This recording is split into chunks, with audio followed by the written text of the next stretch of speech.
P ദിവ്യയുടെ ബിനാമി കമ്പനിക്ക് കോടികളുടെ കരാറെന്ന് കണ്ടെത്തൽ. ജില്ലാ പഞ്ചായത്ത് പ്രസിഡന്റായിരിക്കെ നടത്തിയ അഴിമതികളുടെയും ബനാമി സ്വത്തുക്കളുടെയും രേഖകൾ പുറത്തുവിട്ട് KSU സംസ്ഥാന vice president P Muhammad Shamas. Company രൂപീകരിച്ചത് പി ദിവ്യ ജില്ലാ പഞ്ചായത്ത് പ്രസിഡന്റ് ആയതിന് ശേഷം. ദിസ്ന സുരേഷ് ചേരുന്നു കൂടുതൽ വിവരങ്ങളുമായി. ദിസ്ന, വളരെയധികം ഗുരുതരമായ ആരോപണമാണ് KSU സംസ്ഥാന വൈസ് പ്രസിഡന്റ് ഭാഗത്തു നിന്നും ഉണ്ടായിരിക്കുന്നത്. പി ദിവ്യയുടെ ബനാമി കമ്പനിക്ക് കോടികളുടെ കരാർ എന്നാണ് കണ്ടെത്തൽ. അതുമാത്രമല്ല, ഈ കമ്പനികൾ എല്ലാം പി ദിവ്യ ജില്ലാ പഞ്ചായത്ത് പ്രസിഡന്റ് ആയതിന് ശേഷമാണ് രൂപീകരിച്ചത് എന്നും വ്യക്തമാകുന്നുണ്ട്. വിവരങ്ങൾ.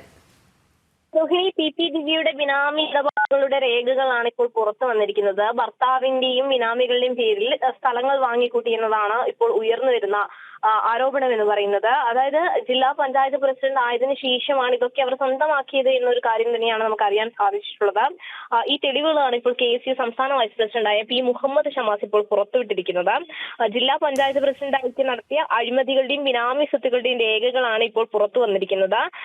ജില്ലാ പഞ്ചായത്ത് പ്രസിഡന്റ് ആയിരിക്കുമ്പോൾ തന്നെ ഈ പി ദിവ്യ കോടിക്കണക്കിന് രൂപയുടെ കരാറുകൾ നൽകിയത് സ്വന്തം പേരിലുള്ള ഇത്തരത്തിൽ നടത്തുന്ന ഒരു ബിനാമി കമ്പനിക്ക് എന്നതാണ് ഏറ്റവും വസ്തുതയായി പറയേണ്ടത്. Cartoon India alliance private limited എന്ന് തന്നെയാണ് ഈ കമ്പനിയുടെ പേര് എന്നാണ് നമുക്ക് അറിയാൻ സാധിച്ചിട്ടുള്ളത്.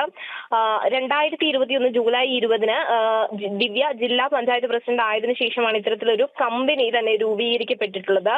ദിവ്യയുടെ അടുത്ത സുഹൃത്തായിരിക്കുന്ന മുഹമ്മദ് ആസിഫാണ് കമ്പനിയുടെ MD എന്നതും മറ്റൊരു എടുത്തു പറയേണ്ട ഒരു കാര്യം തന്നെയാണ്.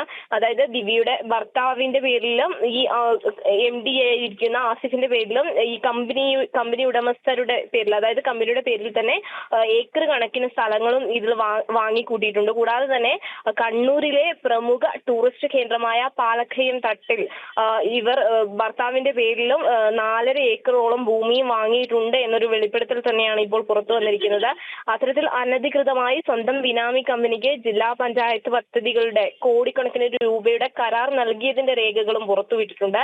11 കോടിയോളം രൂപയാണ് 2 വർഷത്തിനിടയിൽ പ്രീ ഫാബ്രിക്കേറ്റ് ടോയ്ലറ്റ് നിർമ്മാണങ്ങൾക്ക് മാത്രമായി ഈ കമ്പനിക്ക് നൽകിയത് എന്നൊരു രേഖ കൂടി പുറത്തു വന്നിട്ടുണ്ട്. അപ്പോൾ ഈ സ്വന്തം സ്ഥാനമാനങ്ങൾ ഉപയോഗിച്ച് അത്തരത്തിൽ സ്വന്തമായ ഒരു കമ്പനി രൂപീകരിക്കുകയും അതിലേക്ക് തന്നെ കോടികളുടെ നിക്ഷേപവുമാണ് ഈ പി ദിവ്യ നടത്തിയിട്ടുള്ളത്. ഒരു കരാർ പോലും പുറത്ത് ഒരു കമ്പനിക്ക് ലഭിച്ചിട്ടില്ല എന്നതാണ് ഏറ്റവും സവിശേഷമായി എടുത്തു പറയേണ്ടത്. രോഹിണി. ശരി, ദിസ്ന സുരേഷാണ് വിവരങ്ങൾ നൽകിയത്.